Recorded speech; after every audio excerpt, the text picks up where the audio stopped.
Hello everyone, स्वागत है आप सभी का आपके अपने YouTube चैनल में जिसका नाम है बायोलॉजी कॉन्सेप्ट। और बच्चों, आज हम लोग जो लेसन सेकंड हमारा चल रहा था sexual reproduction in flowering plants, NCERT में अभी लेसन फर्स्ट हो गया है, उसके इस टॉपिक को पढ़ेंगे पॉलन पिस्टल इंटरेक्शन और डबल फर्टिलाइजेशन। हम लोगों ने देखा था लास्ट वीडियो लेक्चर में, मैंने आपको पढ़ाया था पॉलिनेशन और पॉलिनेशन से रिलेटेड जो एजेंट्स थे, एजेंट्स ऑफ पॉलिनेशन, वो पढ़ाया था।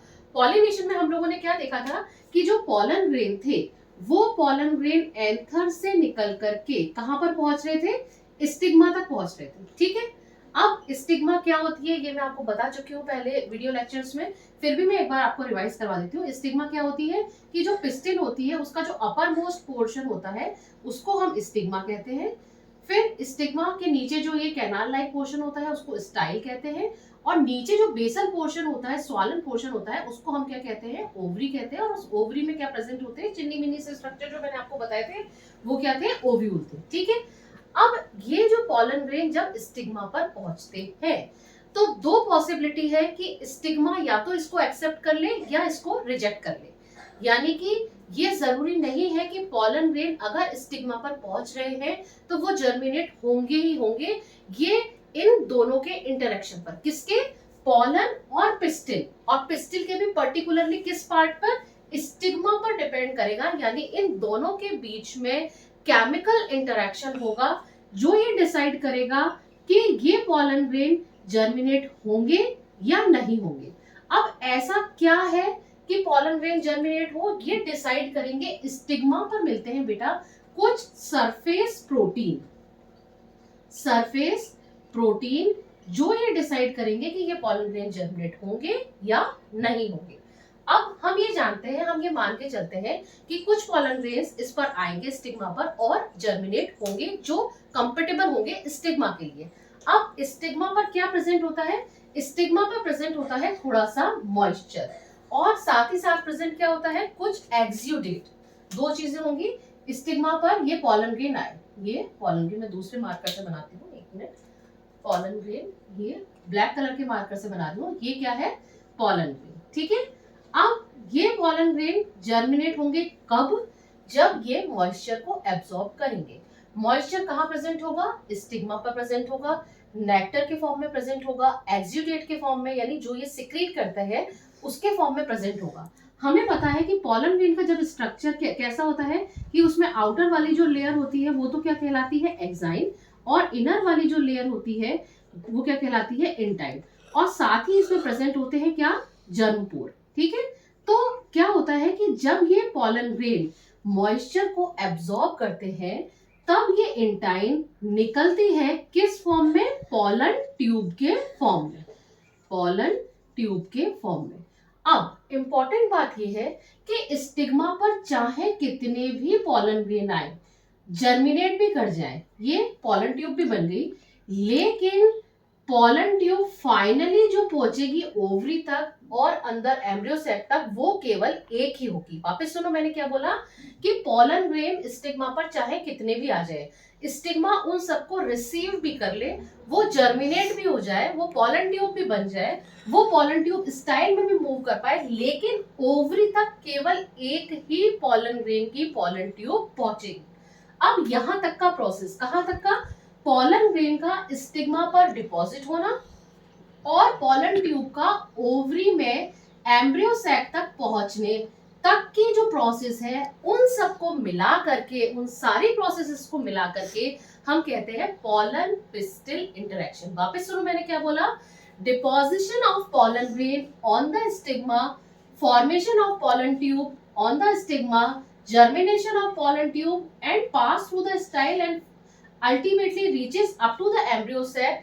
All these process combinedly form a name that is called as pollen pistil interaction.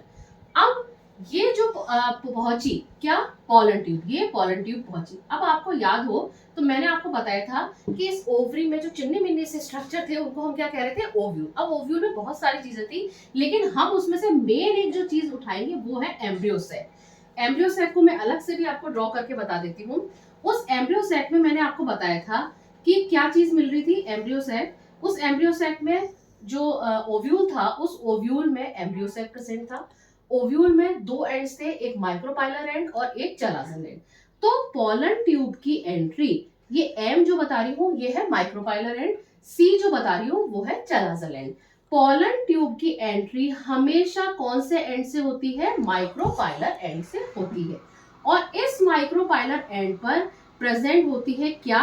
Egg apparatus. याद करना मेरा पहला वाला वीडियो लेक्चर, एक बार मैं लिंक डालने की कोशिश करूंगी, आप उसको देख लीजिएगा कि उसमें मैंने किस तरीके से इसका पूरा एम्ब्रियो सैक का स्ट्रक्चर बताया है। ये एग एपरेटस किससे मिलके बन रहा था? इसमें थी 2 सिनर्जिड्स और सेंटर में क्या था? सेंटर में था एग, ठीक है। और सॉरी, फिर बीच में क्या थे? ये थे पोलर न्यूक्लियाई, पोलर न्यूक्लियाई। और अपर एंड पे क्या था? चलाजल एंड पे क्या था? 3 एंटीपोडल सेल्स प्रेजेंट थी, ठीक है। अब जब ये यहाँ पे ऐसा का ऐसा मैं यहाँ ड्रॉ कर रही हूँ, यहाँ पे भी न्यूक्लियाई है, एग्जैक्टली मैं यहाँ पे ड्रॉ कर रही हूँ। ये देखिए यहाँ पे क्या है? ये 3 सेल्स बनाई, बीच में 2 पोलर न्यूक्लियाई आए और अपर एंड पर, चलाजल एंड पर क्या आ गए? एंटीपोडल सेल आ गई। अब ये जो पोलन ट्यूब एंटर करेगी, ये पोलन ट्यूब में क्या चीज प्रेजेंट होगी? Male gamete. फिर से मैं आपको एक बार रिवाइज करवाती हूँ, माइक्रोस्पोरोजेनेसिस याद करो।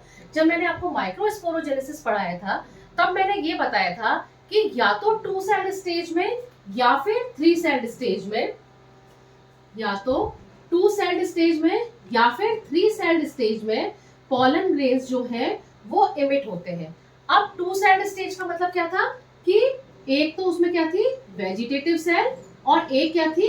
Generative cell. और 3 सेल स्टेज का मतलब क्या था? कि एक तो थी वेजिटेटिव सेल और जेनरेटिव सेल डिवाइड करके बना रही थी क्या? 2 मेल गैमेट। तो 3 सेल हो गई ना, एक सेल तो हो गई वेजिटेटिव सेल और 2 क्या हो गए? Male gamete. तो 3 सेल स्टेज हो गई। इस 3 सेल स्टेज में ये स्टिग्मा तक पहुंचते हैं। अब ये जब यहाँ इसमें पोलन ट्यूब में से होते हुए ये मेल गैमेट आते हैं, तो ये मेल गैमेट कहाँ पर एंटर कर जाते हैं? सिनर्जिड्स में एंटर कर जाते हैं। सिनर्जिड में क्यों एंटर कर जाते हैं? क्योंकि इन सिनर्जिड में, फिर याद करो मेरा एक वीडियो लेक्चर जिसमें मैंने आपको बताया था कि सिनर्जिड्स में क्या प्रेजेंट होता है? Filiform apparatus. Filiform apparatus finger like structures होते हैं जो पोलन ट्यूब को डायरेक्ट करने का काम करते हैं। किस में प्रेजेंट होते हैं? सिनर्जिड में प्रेजेंट होते हैं। अब क्या करेगी? ये पोलन ट्यूब रिलीज कर देगी अपने 2 मेल गैमेट को इस सिनर्जिड के साइटोप्लाज्म में। अब होगा क्या कि अब एक मेल गैमेट तो इस एग से फ्यूज कर जाएगा। ये कौन सी सेल है? एग सेल है। और जो दूसरा मेल गैमेट है वो यहाँ पे जो 2 पोलर न्यूक्लियाई थे ना, उनसे फ्यूज कर जाएगा। तो अब यहाँ पे फर्टिलाइजेशन की प्रोसेस जो है वो 2 बार हुई। एक बार तो क्या हुआ कि मेल गैमेट का फ्यूजन किसके साथ हुआ? एग के साथ। मैं इसको लिख देती हूँ यहाँ पर, इसको इरेज करके मैं एक बार लिख देती हूँ। एक मेल गैमेट का फ्यूजन तो किसके साथ हुआ? एग के साथ। तो जब मेल गैमेट का एग के साथ फ्यूजन होगा तो क्या बनेगा? जाइगोट। मेल गैमेट की प्लॉइडी क्या है? एन। एग की प्लॉइडी क्या है? एन। तो जाइगोट कैसा हो जाएगा? जाइगोट हो जाएगा 2n। दूसरी प्रोसेस क्या हुई? इस प्रोसेस को हम क्या कहेंगे? सिनगैमी। सिनगैमी। और दूसरी कंडीशन क्या होगी? दूसरा मेल गैमेट जो होगा वो दूसरा सेकंड, यहां मैं लिखती हूँ फर्स्ट, ये लिख देती हूं मैं second male gamete. Second male gamete किसके साथ फ्यूज हो रहा है? 2 पोलर न्यूक्लियाई के साथ। 2 पोलर न्यूक्लियाई के साथ। तो क्या होगा उससे? तो उससे जो बनेगा वो कहलाएगा PEN, that is primary endosperm nucleus. अब यहाँ पे प्लॉइडी देखो, मेल गैमेट की प्लॉइडी क्या है? N। पोलर न्यूक्लियाई कितने हैं? 2 है, तो उनकी भी कितनी हो गई? N+N। तो टोटल कितनी हो गई? तो यानी कि PEN यानी कि प्राइमरी एंडोस्पर्म न्यूक्लियस की कितनी हो गई? 3n। और ये प्राइमरी एंडोस्पर्म न्यूक्लियस फिर क्या बना देगा? एंडोस्पर्म बना देगा। चूंकि यहाँ पे 3 गैमेट्स का फ्यूजन हुआ है, इसीलिए इसको हम क्या नाम देंगे? इसीलिए हम इसको नाम देंगे ट्रिपल फ्यूजन। Triple fusion. तो इन दोनों को मिलाकर के, किन दोनों को मिलाकर के? एक तो सिनगैमी और दूसरा ट्रिपल फ्यूजन।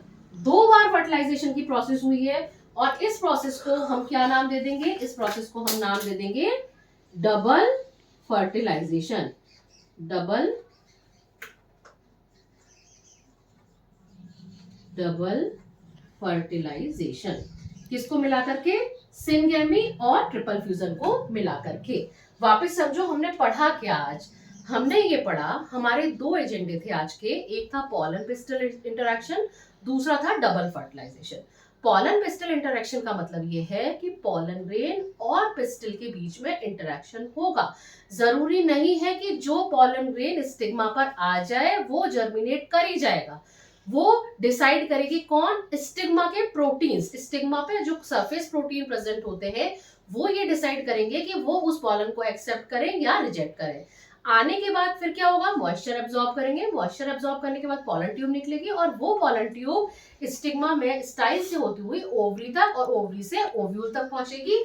जो ये स्ट्रक्चर बनाया है वो ओव्यूल का केवल एम्ब्रियो सैक बनाया है। बाकी अगर आप बनाना चाहें तो उसमें ये साइड में ये आपको पता है कि ये मैंने पूरा स्ट्रक्चर आपको बताया ही था किस तरह का होता है ओव्यूल का स्ट्रक्चर। अब ये हमेशा जो एंटर करेगी ये पॉलन ट्यूब वो माइक्रोपाइलर एंड से करेगी और माइक्रोपाइलर एंड से करके ये कहाँ घुस जाएगी? सिनर्जिड में। सिनर्जिड में मिलेगा इसे फिलिफॉर्म एपरेटस जो इसको गाइड करने का काम करेगा। यहाँ आके ये दोनों मेल गैमेट्स को रिलीज करेगी। दोनों मेल गैमेट आए कहाँ से? जब हमने पॉलन ग्रेन का स्ट्रक्चर पढ़ा था, माइक्रोस्पोरोजेनेसिस पढ़ा था, वहां मैंने आपको बताया था मेल गैमेटोफाइट के डेवलपमेंट में कि 2 सेल्ड स्टेज में पॉलन ग्रेन रिलीज होते हैं या 3 सेल्ड स्टेज में होते हैं। अगर 3 सेल्ड स्टेज है यानी कि ऑलरेडी 2 मेल गैमेट्स प्रेजेंट है, तो वो दोनों मेल गैमेट्स क्या आ गए? सिनर्जिड्स में आ गए। एक मेल गैमेट एग के साथ फ्यूज हुआ, बना क्या? जाइगोट। प्रोसेस क्या कहलाई? सिनगेमी। दूसरा मेल गैमेट किसके साथ फ्यूज हुआ? पोलर न्यूक्लियाई के साथ, और बना क्या? PEN, that is primary endosperm nucleus. मैं इसको पूरा लिख देती हूँ, उसकी full form, that is primary endosperm nucleus. इसकी प्लॉइडी क्या होगी? इसकी प्लॉइडी होगी 3N होगी और दोनों को मिलाकर के सिनगेमी और इसको ट्रिपल फ्यूजन को मिला करके हम क्या कहेंगे? Double fertilization. आज के लिए इतना बहुत है।